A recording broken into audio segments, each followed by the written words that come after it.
Yeah, pleased to have the opportunity to expand a little bit. That was a commitment that we had in our throne speech as well on February of this year, and we've had the discussion in cabinet. We've approved a policy where there'd be mandatory random drug testing for all members of cabinet. That was taken to our parliamentary caucus. Parliamentary caucus unanimously approved it as well.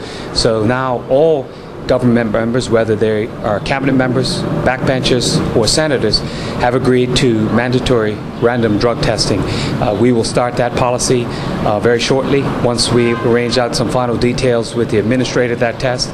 And the program is set up to do a urinalysis for all drugs, and every member will be tested on a regular basis, and at the end of every year a report will be published showing the test results. Any individual that tests positive obviously will have the opportunity to talk to the administrator to ensure that it wasn't a false positive. So, in other words, you've been on medication which is approved by a physician or something like that. And then any positive test after you go through that false positive opportunity there.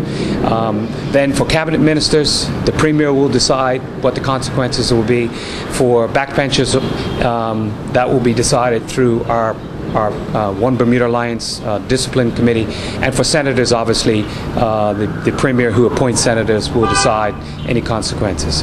Our policy also calls for continual update on members on the latest information in connection with drugs and alcohol, which we will circulate.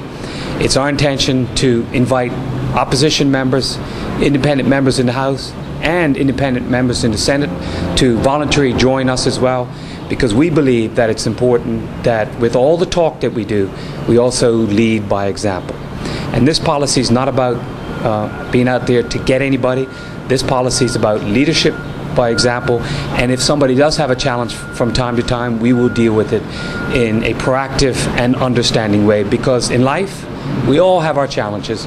We all need opportunities to try to work through them. But it's very important that if we in this hallowed chambers want to set rules, regulations, and policies, that we need to be able to do the same thing that we ask of other people. So we're pleased to have worked through this policy, and in due course it will be published on our website. And once my cabinet colleagues agree, we'll decide how we move forward, whether we'll put a motion in the House to table the policy, or if we will go a step further and bring legislation to make it mandatory for all members of the legislature.